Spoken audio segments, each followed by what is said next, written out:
What's up, you guys? How are you guys doing this evening? Tonight we are live for the Night Owl Show, episode 7. So let's get right into the nit and gritty, y'all. Let's get into the headline of tonight's show, tonight's nightcap. JJ Reddick, he is going to be the next Lakers head coach, y'all.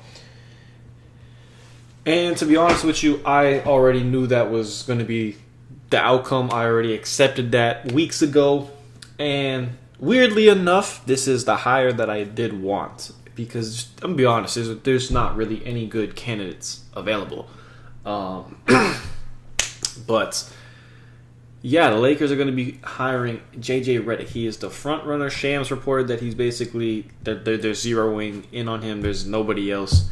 And that's that. He is going to be the head coach. But let's get this started real quick. Okay, yeah. So, he's going to be the head coach. And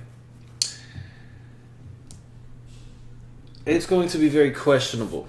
It's going to be very questionable because the only way that this is going to work for the Lakers is if he has a assistant coach load of veterans. I'm talking about they need to hire James Borrego, who they've been in talks with from the Pelicans. He was the offensive coordinator for them. They were a top 5 offense last season, so maybe he can bring that to the Lakers. But he is definitely looking for a head coaching job, not an assistant job. But if we can get him on the offensive or get him to be the assistant coach along with Sam Cassell maybe, because he was an assistant coach for JJ Reddick, so maybe they got some kind of relationship there. But anybody else, let me think.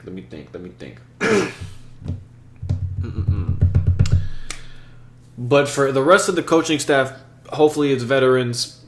The Lakers were also in talks, or there was rumors about them hiring Rajon Rondo. Daniel said, "Hey everyone, happy Wednesday. Good to see you in the chat." Daniel, good to see you in the chat. But the Lakers, they're gonna be hiring JJ Reddick. What do you think of that? What are your thoughts on that, Daniel? What do you think of that? But I think it's gonna be a good hiring. I think he's probably the best available hire that's available. That does not make sense, but y'all know what I'm saying. But he definitely has the highest upside out of any of the coaching hires. The highest upside by a long slide. But the only way, again, this works is if he has a veteran assistant coaches all around him. That's the only way this works, because if you have him along with Rajon Rondo and just a bunch of other first-time assistant coaches, it's not going to work. It's not going to work. But hopefully you get JJ Reddick, some assistant coaches, get JJ Borrego, maybe Sam Cassell, but definitely some other assistant coaches. They talked to James Borrego 2 times, so that is very questionable. So there's definitely some interest there. But again, he's looking for a head coaching job. He's probably not too excited to take a assistant coaching job. But this is definitely going to be the right hire. I mean, it's almost just the same as Darvin Ham because he was a first-time head coach. But, I mean, it's going to be questionable with JJ Reddick and LeBron's podcast. They're going to need to stop that shit, put that to rest, because it's not going to work. I mean, it could work, but I think that, let's say you lose by like 30, and then you go on that podcast and you start talking about the loss. Some people in the locker room are not going to like that. Some people are not going to like that at all.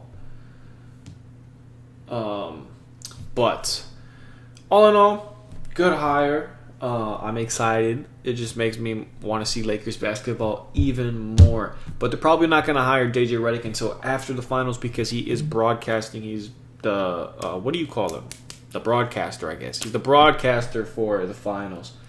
So they're not going to hire him until after the finals, because they don't want to take away any attraction from the Mavs or the Celtics in the finals. Daniel said, if Reddick brings a chip, I'll be happy. Exactly, man. If that's whatever helps us win a championship, that's the key. That is the key. But good hiring out of the whole pool. But next up on our topic list, let's get into it. The Mavs versus the Celtics, y'all. Not the team that I wanted to see in the finals, but it's the team that we got nonetheless. So, Mavs fans, I'm a diehard Mavs fan for the next 2 to 3 weeks. Hopefully this game goes to Game 7.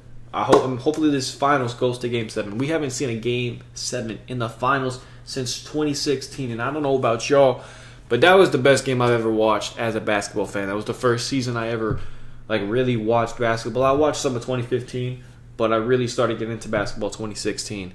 And, I mean, that finals was just even more of a reason why it made me want to watch basketball. But anyways, we Mavs fans, Luka. I've been watching Luka since 2017. I know he's the real deal. When everyone had their questions about him, I had no questions about him. I got no questions about him in this series. Mavs in 6, y'all. And yes, it's biased. Yes, I don't give a fuck. I do not care. Mavs in 6. Now I do think that the Celtics are going to win Game 1 tomorrow night. I will be live for this game. I should be live. So do come out to the live stream tomorrow night and subscribe to the channel and turn post notifications on. I greatly much appreciate it. But Mavs probably going to lose Game 1. I have a feeling they're going to lose Game 1. But I think they'll tie it up. They'll win Game 2. And then you go to Dallas. You probably split those, go back to Boston. And actually, chat. Mavs in 7. I'm calling it. Mavs in 7. They're going to go into Boston, and they're going to win it. So we got the series tied 2-2. Let's say the Mavs win Game 3 and the Celtics win Game 4, right? Then you got a series tied 2-2. Let's say the Celtics win on their home court and the Mavs win on their home court. That's a Game 7. And Luka go come in clutch. I already know it. He gonna beat the Celtics on their home court. And the Celtics choke job will continue. They've only won one championship in the last 40 years. And that's going to continue. Kyrie's been on a tear this playoffs. A absolute tear. PJ Washington has been hitting threes like insane from 3 this playoffs. He's never hit this many threes in his life. So if he can continue that on the clip that he was against the Thunder, that'd be phenomenal. And Derrick Jones Jr., I need you to play that same defense. Hit those same threes that you was hitting in the conference finals. Because I don't know when the fuck you was able to make threes. Because that shit surprised me. That surprised me.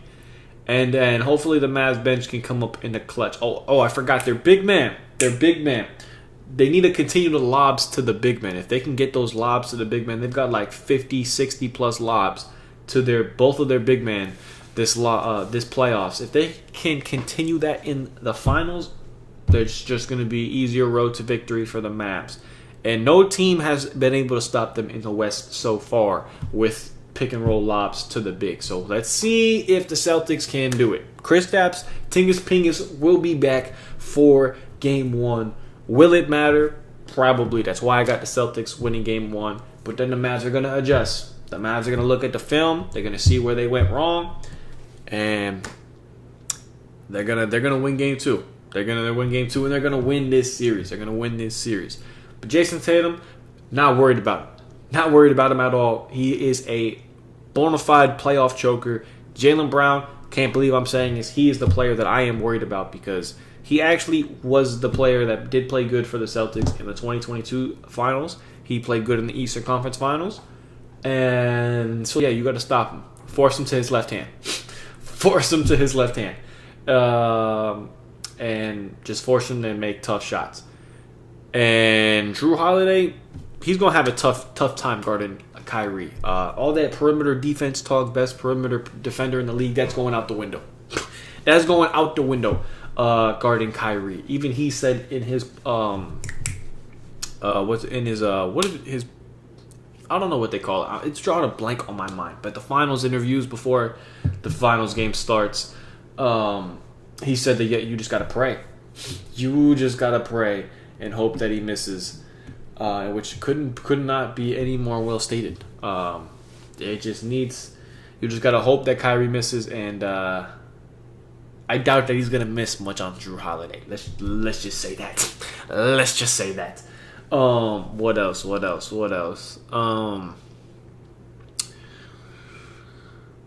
Derek White, hopefully he doesn't go out of his mind. Hopefully he doesn't just hit all the threes that he's capable of hitting. And then just don't let the Celtics make their threes. The key to making the Celtics lose is when they don't make their threes, they're cooked. Because they're going to keep shooting the threes hoping that it goes in. But it's not. It's not. Because when time in and time out and your threes aren't falling, at some point you just got to take it to the rim. Go try to get a layup, right? But all in all, Mavs in 7. I can see if you did pick the Celtics, but I don't know, bro. Kyrie in the Celtics is fucking scary. Is scary.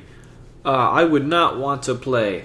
I would not want to play him in the finals, especially when it's his first time since 2017. He's coming for vengeance. He's coming for vengeance. He knows that this is one of his only opportunities left in his career. This is the closest that you could possibly get to winning a damn ring. You're in the finals. You have the opportunity. He's gonna seize that. I already know it. He might even win Finals MVP over Luka, the way he's been playing this playoffs. But hey, that's a hot take. But all in all, Mavs in 7. Y'all let me know what y'all think. Who is gonna win this series in the comments below. Next up, though, we got the Lakers draft pick. What do they do with their draft pick, chat? Very, very hard question to answer, right? Because I think you trade it. I think you get rid of it, and you don't need it. You don't need to draft another young player right now because it doesn't benefit you trying to win a championship in 2025. At this point in the model of where we're at, we need to win a championship next year. It might be the best shot at winning a championship that we have with LeBron on the roster and AD on the roster, because LeBron is getting closer and closer to retirement. He's still playing like he's in his prime, but he's getting closer and closer to retirement. So next year is the best shot at winning a championship for us. So we gotta capitalize on all our assets. But when I say that, I don't mean that throw in all our first round picks and throw in all our assets just to go all in for this year. But go in all in to where if LeBron leaves after this next year or 2 years, we can fall back and we have some resources where we can recuperate, fall back on, and maneuver where we want to go forward, right? But this year, I think it would be a dumb decision to draft a young player with the 17th pick. I think you should trade it for a veteran player that can come in and help right now, or some player that can help the team win right now, that can contribute to winning right now. And there's some players on this list who I'd be very interested in. Alex Caruso, that is one player who I'd be interested in. He is only on a $9 million deal. Why the Lakers let him go? I got no fucking idea. But imagine Alex Caruso and Austin Reeves, the two white boy Lakers legends, on the same team. That would be nuts. But it is an expiring deal, so he will be the free agent after this upcoming season. But again, $9 million, that's an easy trade. You might even swap Gabe Vincent for him with salaries. So that's one trade that you could do right there. Another one is Duncan Robinson. You could trade the first round pick and Rui for Duncan Robinson. I think that Rui is the most likely player to be traded because him being on this roster is just redundant, right? Because his play set or his the position he plays, we have a lot of players at that position. We got LeBron and Vando who help the team win in their own different ways. And Rui, he's inconsistent. Not given he is in an inconsistent role, but even when he had the consistent role in the playoffs, he didn't really do much, right? So I definitely think that he is the most likely to be traded. So Duncan Robinson, he is on a he's on an $19 million deal. And that's a 2-year deal. Rui, actually I think he's on 2 years deal. So it's basically just matching salaries. And Duncan Robinson can help you with the 3-point shooting. And that's a thing that we need to do. Now, granted, out of nowhere, the 3-point shooting for the Lakers was not a problem. It was actually a positive for us. Like, it was one of the reasons why we was winning games. But do I think that's going to continue? Do I want to hope like that continues? Now, I want to get some players that can actually shoot. Now, granted, I know that probably when you put Duncan Robinson in a Lakers jersey, he's going to forget how to shoot a damn basketball because that's how it always happens with putting shooters on the Lakers. But at the end of the day, I think Rui's gone, and this is a very realistic target for the Lakers. And it's going to be hard to trade for somebody in this draft because everybody's trying to trade in the draft. Everybody that lost in the first round in this playoffs or that did not make the playoffs, they're trying to trade their picks for good players too. They got higher picks, like the Rockets. They got the 3rd pick. The Spurs got the 4th and the 8th pick. So other teams have more assets than we do. So we gotta up our stakes, right? So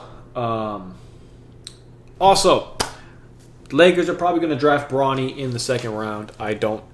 Do not draft him with the 17th pick, Lakers. Do not do that. That would be absolutely stupid. That would be absolutely crazy to do. But yeah, wait till you have the 55th overall pick, or even trade up in the 2nd round. For all I care, but do not draft him with that 17th pick, bro. Do not. That would be tragic if you drafted Bronny with the 17th overall pick. But I think that is all my thoughts on the draft. Julius Randle would be an interesting player to trade for, and Jared Allen. I would like to play AD at the 4, but I don't think they're going to play him at the 4 unless JJ Reddick comes to his senses. But when I say that, I think he's more likely to come to his senses than Darvin Ham or Frank Vogel was, because they was playing AD at the 5 when I never wanted AD at the 5. We won a championship with him at the 4, so why not play him at the 4? But I made a little prediction or a make-believe roster on what the Lakers can do this offseason. So let's get into that in this upcoming free agency. So we got not too many free agents in this free agency, but all in all, there is some stuff to work out here. So as you guys can see, these are all the players. I'm going to scroll through real quick just so you guys can see. It's not the best. It's not the best class, but there's still some players that we can get. I just saw a player's name, I think. I guess I didn't. Oh no, I thought I saw somebody else's name. It's all good. Anyway, so LeBron, he's gonna re-sign with the Lakers, and then Bruce Brown. We're living in a reality where the Raptors decline his option. They don't want to bring him back on the $22 million, right? D'Angelo, he's going to sign back with us. I know that he's rumored to go elsewhere, and he might go elsewhere, but I'm a D'Lo fan. He's going to come back to the Lakers in this offseason rebuild. He's coming back to the Lakers. So that puts us. I'm gonna show you all the whole roster right now. So, D'Lo at the 1, Reeves at the 2, Vando at the 3, LeBron at the 4, and AD at the 5. That's the starting 5 right now as we speak. And then the bench is Vincent, Gabe Vincent. I was about to say Thomas Robinson, but Duncan Robinson. If you know who Thomas Robinson is, shout out to you. But Gabe Vincent at the 3, Josh Richardson at the 3 as well. So Josh Richardson is on a player option for this upcoming season. Where is his name so I can show you guys? So he's on a player option for only $3 million. He's probably going to decline that. Try to go get more money. Maybe we can offer him some more money. But Bruce Brown, we're going to give him the $13 million mid-level exception that we have. And I forgot to say that we're going to sign Max Christie, re-sign him at the shooting guard. We're going to choose him over Taurean Prince because you can only sign one of them with the way the cap is structured. And I'm going to sign the younger player, Max Christie, over Taurean Prince. Max Christie should have got way more minutes last season, but for some reason, Darvin Ham did not want to play him, and it was even reported that the Lakers front office was upset with Darvin Ham not playing Max Christie. So that infuriates me even more and Lakers fans as well. But again, this is a best case scenario, and this is as realistic as I could get, right? Obviously, they might not get Bruce Brown, but they're going to get a type of level of Bruce Brown, right? Someone of that tier, right? And then for the centers, to finish out the roster, I got Steven Adams and Daniel Theis. Steven Adams is the number one player that I want to get on this roster. The number one player. I want to get him on this roster because he is the center that we need to play with AD against Jokic. Not only against AD or with AD against Jokic, but also when you put AD to the bench and you got another center that can play, right? Adams can play. He can play 25 to 30 minutes, and that's pretty good in my book. And then Daniel Theis, he can stretch the floor. He can shoot threes, the mid-range. That's the type of big that we need. So if you're going to sign Steven Adams, I need another big that can shoot threes and can stretch the floor as well, because I need 2 alternate bigs that are offsetting. Oh, I did forget to add. Actually, forget this. Forget Daniel Theis. We got Christian Wood. He resigned. I forgot. He picked up his player option, so he's going to be back on the roster. I think that Cam Reddish is going to pick up his player option as well. So these 2 players will be coming back from last year's free agency. And this is the team that I think the Lakers can get. I also think they're going to get Bronny. And hopefully JHS can make some improvements as well.